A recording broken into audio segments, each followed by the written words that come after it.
Okay, time for a video blog. It's been a long day. It's been a long couple days. Excuse me. First off, I was going to say Happy Easter. For those of you who don't know, I love Jesus. And you know what? I've always believed in God. I always have. I've never, ever not believed in God. But I never really put much thought into it. You know, and I owe that primarily to Emily Poe, Rebecca June Hill, who was a friend of Emily's, and there's a couple girls here locally. One's named Megan, the other one's named Sarah. Those four young ladies are the reason that I believe so much in God now. And not just believe in God, I appreciate what Jesus and God have given us, the opportunities and what we're doing, and you know, whatever, and you know, the stuff Jesus went through for me and you and everyone else. You know, it wasn't until these four girls helped me realize all that. And they did it not by forcing it on me. You know, some people try to force religion on you, and it doesn't work. You know what? They did it just by being themselves. And I sat back and I'm like, you know, they're really cool people, and yet they still believe they're really religious. I'm thinking this is awesome. This is kind of cool. Maybe I should check into it, and I did. And the cool thing is, Emily and especially Rebecca. I've asked Rebecca millions of questions. Well, not millions, but you get the point. I've asked her a lot of questions, and she's always been there. She's always given me good advice. You know, she's always told me, you know. And Rebecca is definitely one of a kind. She's in my book. Rebecca's like a saint. Okay, she's just an amazing, amazing person. So yeah. One of my saddest points of my life. In fact, I've not had a chance to meet Rebecca. But it will happen one day. Anyway,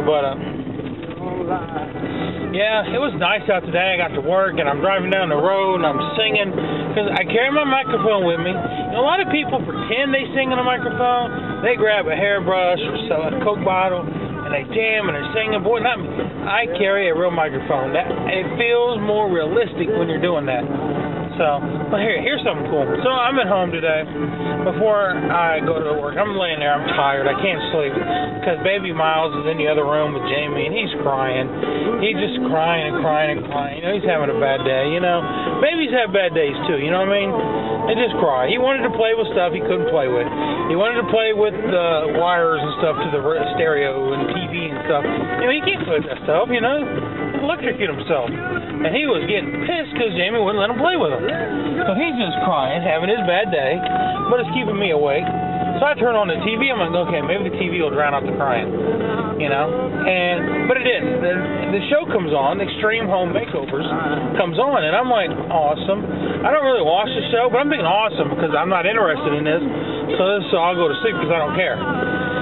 But then I sit there and I start watching. They start talking about this is who we're going to do, and it's basically a lady who worked in the child services sector or whatever, and there was this 18-month-old baby that had HIV, and she just fell in love with him, and no one really wanted him, so she adopted him, raised him, okay?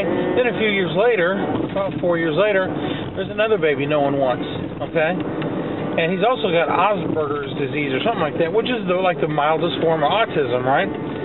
But still highly functionable. And he's HIV positive, just a baby. And he's got a brother who doesn't have HIV or any mild conditions or anything. So she doesn't want to split them up, so she adopts both of them. Then, a couple, 3, 4 years later, she has her own child. She's raising all these kids by herself. Her house is literally sinking into the ground, falling apart, crumbling, cracks. And it's very dangerous because these kids, man, I mean, the oldest one's like 20, then like, I think 17, and then like 15, and then like 10, all right? And 2 of them have got HIV, man, and they can't be in a house where it's got giraffes and they're getting sick, because that can kill them, you know? And she tries so hard, and, you know, it was just so sad, you know, and she tries so hard, you know. So they went in and they decided to redo her house. Her house was so bad, they couldn't just fix it. They literally literally had to demolish, tear it down, tear up the foundation, redo everything. Excuse me. And then there's this, I can't remember the name of it. Damn it. I can't remember the name of there's like this camp, okay? I know they're out on the west, but they built one out in New York. This is where this was going on, was New York. And it's a camp where kids and families with HIV can go and be not ostracized, okay? Because they're sitting there talking to these kids with HIV, and the kids are like, yeah, you know, we're not allowed to swim in the public pools here because everybody makes such a mess, so we're just not allowed to swim in the public pools. They was telling stories about how when they were younger, the teachers would make them use the bathroom and different bathrooms. They had like a bathroom only they were supposed to use, so they didn't give anybody else HIV. You know, kids were mean to them, teachers were mean to them, parents were mean to them. It ain't these kids' fault, man. You know, you can't be pricks to these kids, man. So, you know, it was gut-wrenching. And, I had to leave to go to work before it was done, so I taped the whole damn thing. I might put it on DVD, because this is an amazing story, you know? And they're helping these kids with this camp, and they're helping build stuff at the camp, and, man, it was just awesome. Okay, I can't wait to watch the second half of it. It's going to be awesome. So, I'm just driving around my neighborhood, doing nothing, talking, doing blogs. There's the copper, the popo, the police, 5-0, whatever you want to call them. So anyway, yeah, I'm heading home. I'm almost home. It's 5 in the morning. I'm tired, but yeah, I just want to say Happy Easter. I'm really digging Twitter, man. If you're on Twitter, look me up, Jeffrey C. Jordan. On Twitter, Twitter me, man. Twitter. I was getting annoyed with my boss tonight because he's there.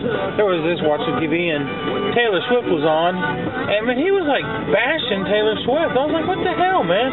Why are you bashing Taylor Swift? She ain't done nothing wrong to you. And he was bashing her, man, like seriously bashing her. Come on, man, that's crap.